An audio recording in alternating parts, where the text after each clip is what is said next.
سنبدأ الآن ملف خاص لتصفيات أفريقيا المؤهلة لكأس العالم بالبرازيل 2014. سنبدأ بالمجموعة المهمة، هي مجموعة مصر. مجموعة مصر ضم كل معها غينيا وموزمبيق وزيمبابوي. سنشاهد طبعا ترتيب أو مباريات هذه المجموعة السابعة. نشاهد مباريات المجموعة السابعة وأيضا جدول الترتيب لهذه المجموعة السابعة، مجموعة المنتخب المصري. مصر في المركز الأول، ثم غينيا في المركز الثاني، والثالث موزمبيق، وأخيرا زيمبابوي في المركز الرابع برصيد نقطة وحيدة. دي يا كابتن خالد دي مجموعة مصر. يعني المباراة القادمة مصر مع زيمبابوي بمشيئة الله، ثم موزمبيق مع غينيا. دي مصر وزيمبابوي 2-1، دي كانت في الجولة الثالثة، وموزمبيق مع غينيا تعادل سلبي بدون أهداف. في المباراة القادمة طبعا مصر وزيمبابوي وأيضا غينيا وموزمبيق. أنا في رأيي إن دول من أخطر المباريات اللي جايه بالنسبة لمنتخب مصر. مصر تحتاج إلى فوز على الأقل أمام إذا كان المنتخب الموزمبيقي أو المنتخب الزيمبابوي ب3 نقاط عشان تصل ل 12 نقطة. غينيا عندها مباراتين كمان على ملعبها إذا كان مع موزمبيق أو مع زيمبابوي، وهي عندها 3 نقاط على ما اعتقد، و4 نقاط بالنسبه لغينيا موجود عندها. غينيا 3 نقاط. 3 نقاط، فممكن توصل ل9 نقاط، تبقى مشكله جدا بالنسبه لنا. نلعب على المباراه الفاصله في اخر 4 نقاط، ممكن تبقى اول مجموعه كمان، ونلعب على المباراه الاخيره امامنا. عشان كده بقول لك مباراتين من اصعب ما يمكن.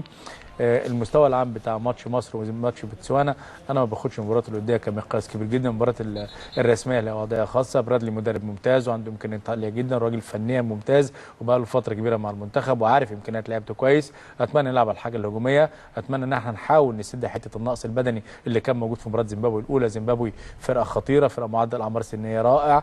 غير كده كمان بنتكلم عن نواحي هجوميه عاليه جدا. عشان كده بكلمك على خطوره المباراتين، وخاصه كمان المباراه الثانيه مع موزمبيق، لان ملعب موزمبيق في رايي من أسوأ الملاعب، مش على المستوى ارضيه الملعب، ولكن من أسوأ ملاعب من ناحيه الجمهور. ممكن تدي امور صعبه كتير على لعيبه ما عندهاش خبرات البطولات الافريقيه. ممكن يتعامل مع برادلي بالمباراتين لو لا قدر الله حدث اي شيء.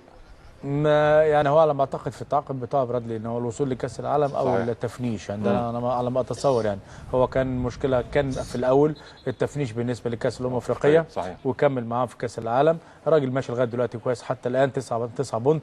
اعتقد ان النتائج ممتازه جدا. اتمنى طبعا التوفيق ليه في الفتره الجايه بالنسبه للمباراتين. زي ما قلت لك من اخطر ما يمكن، وخاصه ان غينيا انا شايف ان فريق كبير جدا وفريق عنده امكانيات عاليه جدا. نعم.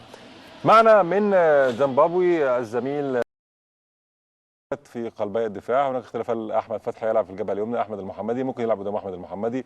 هل هيلعب ب3 ارتكاز؟ لان طبعا زيمبابوي 4-3-2-1 اللعب مباراه القاهره هنا.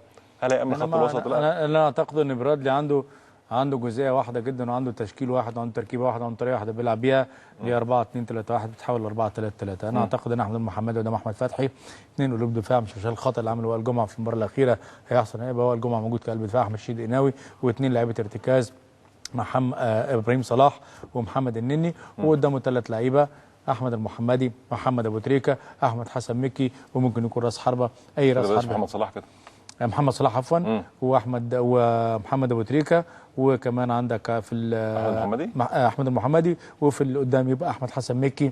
هي دي ممكن يكون اختيارات باب برادلي للمباراه المهمه جدا بالنسبه لزيمبابوي. على فكره عشان تلعب ب3 ارتكاز بالنسبه لزيمبابوي، انت بتديهم ايحاء ان انت جاي تلعب على التعادل فقط لا غير.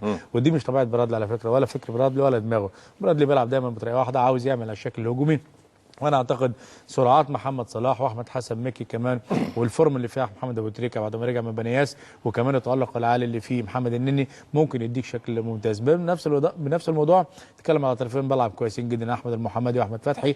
والمحمدي من اللعيبه الممتازين جدا في حته الكروسات وحته الشغل الامامي، بالاضافه للضربات الثابته اللي زاد فيها احمد حجازي في الفتره الاخيره. ولازم من الجبهه دي، لان الجبهه اليسرى بالنسبه لمنتخب زيمبابوي هي الجبهه الاخطر في منتخب بالظبط. وانا مبسوط جدا كمان لعوده احمد حجازي، لان شخصيا انا صحيح. يعني اللاعب عنده امكانيات عاليه جدا، ولاعب من اللاعبين اللي بيقدروا ينفذوا شكل واداء المطلوب منه بالنسبه لبرادلي وكمان كابتن دياز سيد. نعم. ندخل في المجموعات في تصفيات افريقيا المؤهله 10 مجموعات. نبدا بالمجموعه الاولى، اثيوبيا في المركز الاول، ثم جنوب افريقيا، ثم افريقيا الوسطى، ثم بوتسوانا في المركز الرابع والاخير. اثيوبيا بتقدم مستويات كابتن خالد فائقه، ونفس التشكيله التي لعبت في كاس الامم الافريقيه تحت قياده بيشاو. هي طبعا مع انها مجموعه تعتبر قويه نظرا للمستوى المتقارب بالنسبه للاربع منتخبات. اثيوبيا كانت مفاجاه في كاس الامم الافريقيه، اداء كان